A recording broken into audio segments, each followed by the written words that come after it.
한국 전쟁 이후부터 지금까지 해외로 나간 입양 동포는 20만 명에 이르고 2세와 3세까지 합하면 50만 명을 넘을 것으로 추산됩니다. 입양 동포 후손 중에는 뿌리를 지키기 위해 우리말과 문화를 배우는 이들이 적지 않은데요. 후손들의 목소리를 전하기 위해 앞장서는 프랑스 입양 동포 2세를 소개합니다. 안녕하세요. 저는 네일리스라고 하고요. 저는 26살이에요.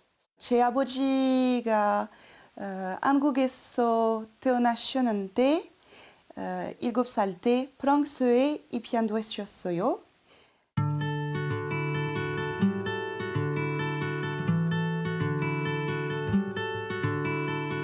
Papa est adopté coréen, donc il arrive en France à l'âge de 7 ans, et ma maman est française.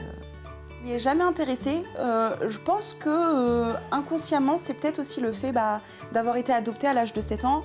Il a dû vivre un abandon qui a peut-être été difficile pour lui, et donc je ne pense pas qu'il a envie de se remémorer ce passé.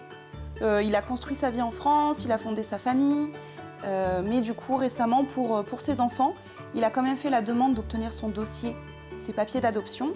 Et donc on a appris que quand il était plus jeune, ses parents étaient ensemble mais ils n'étaient pas mariés.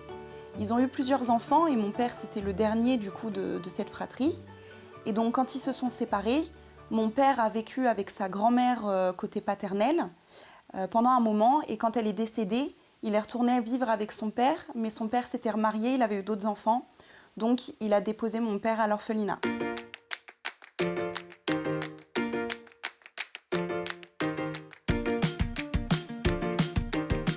J'ai commencé à me poser des questions sur mes origines, et au départ j'ai commencé à m'y intéresser via la musique parce que on commençait à pouvoir entendre du Big Bang et 21 assez facilement en France. Donc j'avais essayé pour la première fois de faire un kimchi en suivant une recette sur internet, et je dois avouer que maintenant que j'en fais aussi moi-même mais avec une vraie recette, ça n'avait pas du tout le goût du kimchi qu'on connaît.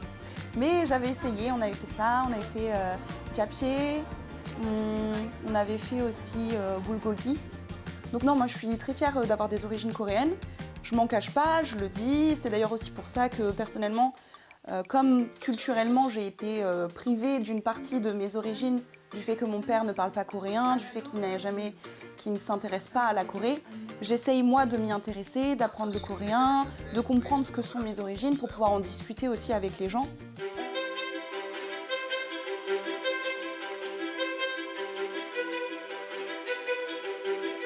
Alors moi personnellement c'était un voyage d'une vie parce que depuis toute petite je rêve d'aller en Corée. Moi ce que je retiens de mon voyage c'est la chaleur des personnes que j'ai pu rencontrer en Corée quand je me sentais un peu seule du coup durant mon voyage. J'ai pensé à mon papa et je les appelais tous les jours j'appelais ma famille au téléphone, puisque je sais que moi quand j'étais plus jeune je me cherchais beaucoup vis-à-vis de mes origines, et maintenant le fait d'avoir rencontré plusieurs personnes, d'avoir discuté avec eux, d'avoir été en Corée, d'avoir rencontré plusieurs Coréens, je me pose un peu moins de questions vis-à-vis de mon identité.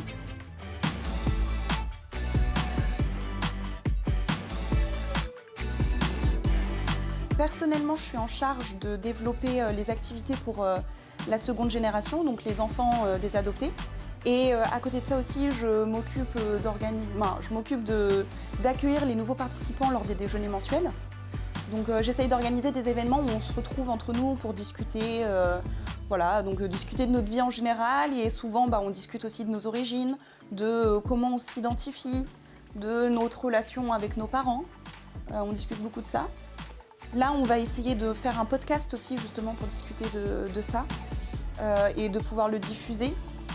Et j'essaye aussi de développer les liens européens avec d'autres associations et notamment d'autres enfants d'adoptés.